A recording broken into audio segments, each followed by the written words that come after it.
Aliens have invaded, causing mass destruction upon the Earth. One man has infiltrated their ship and left a trail of bodies, while destroying everything in his path.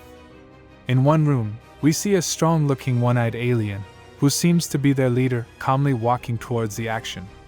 Another general looks on the cameras in fear as this shiny head continues to cause chaos. And very soon, the ultimate battle of the series will begin, between the strongest alien from outer space and the strongest human on Earth, but only one can come out victorious. Guryuganshoop is venting at the death of Groribas and the failure of Melzagard.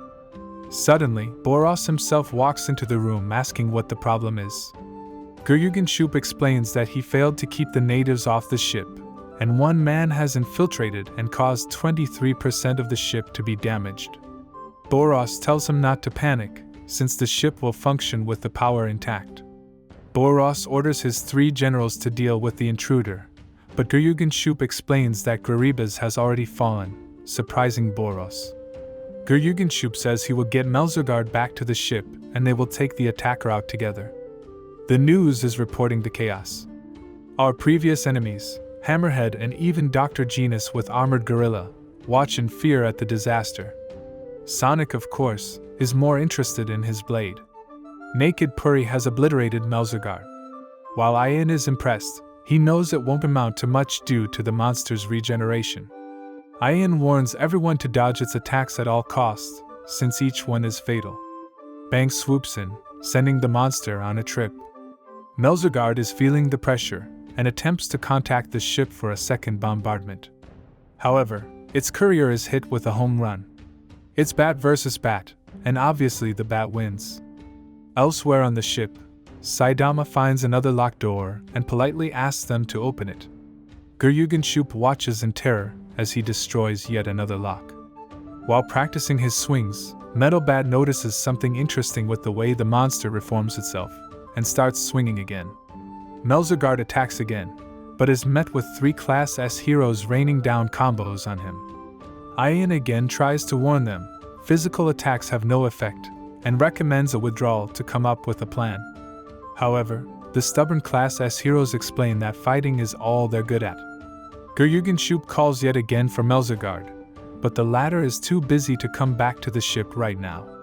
Guryuganshoop is gobsmacked that the general is having trouble on the surface as well. Melzagard calls for a bombardment, but the general on the ship says that's a job for the lower ranks before reluctantly agreeing. Melzagard tells Guryuganshoop to just come down here and help him, but is too late in his request. Metal Bat obliterates the monster again, and this time catches a small marble from its head. The monster screams to give it back, and Metal Bat happily obliges. Upon shattering the marble, the head disintegrates. Metal Bat relays this useful information, terrifying Melzagard. Samurai realizes he just has to keep slicing until he hits the marble, and Melzagard is furious that the head he was growing for 100 years was killed in such a dump. Melzagard simply has to hang in there until the bombardment lands. Back on the ship, Guryuganshoop tells the intruder to leave or he'll be killed. Saitama tries to explain that he's been trying to leave this whole time, and simply can't find the exit. Relieved, the general tells Saitama to take a right to leave the spaceship, but this devious bald man deceived him, and takes the left instead. He happily runs down the corridor as the general is panicking severely. Saitama barges into the room, acknowledging it's some sort of control room. Guryuganshoop is not happy, and begins throwing debris at Saitama. The dark matter gunner has nearly charged the bombardment, and is awaiting instruction, but doesn't receive any response. Upon seeing no damage done to Saitama, Guryuganshoop pulls out his super move, Telekinetic Gravitational Wave, terrifying his crew. He manipulates gravity, killing his crew and explaining that the gravity of a black hole is so strong even light can't escape, before realizing that Saitama is not remotely phased. Guryuganshoop uses telekinetic shower of rubble, and Saitama is simply intrigued to see what he's doing. Saitama says the psychic powers are incredible, but being wasted, as all he's using them for is to toss pebbles around, and shows him you don't need psychic powers to do that. Saitama jumps down and calmly asks the crew to direct him to where their boss is. Child Emperor is running diagnostics. The energy levels in the ship are rising at a massive rate, likely referring to the next bombardment. Survivors are struggling to get away from the area, until two wheels pull up to be of assistance. The dark matter gunner is wondering where to fire the bombardment, since the general still hasn't responded, as we're cut to Puri prisoner shattering another marble. However, all is in vain as the bombardment is launched. With doom approaching, our favorite psychic hero arrives on the scene, stopping every single shell and arrogantly stating they would all be dead without her, and that they should all start over from Class C. Turning the shells around, she refuses the gift and sends them straight back. Dark Matter Gunner wants to go home. Moomin Rider gets this man to safety, and demands Busho for an area to go and help next despite knowing he's no good in combat. Fortunately, Stinger and Lightning Max are here to help too. The Class S duel with Melzagard continues, with the Class S heroes dominating. Puri holds his arms, while Bang jumps up to his head and destroys yet another marble. 4 down, 1 to go. Unfortunately, his noble effort was squandered when a fatal blow connects to Bang, and sends him flying through multiple walls. Melzagard has the nerve to call the humans weak despite being down 4 to 1, but realizes with a change to offensive tactics he can finish this quickly. He targets Samurai next, who implores him to try. In the glimmering throne room, Boros awaits on his throne, sensing Saitama's arrival. Punching his way in, Boros senses no limit to his ridiculous power.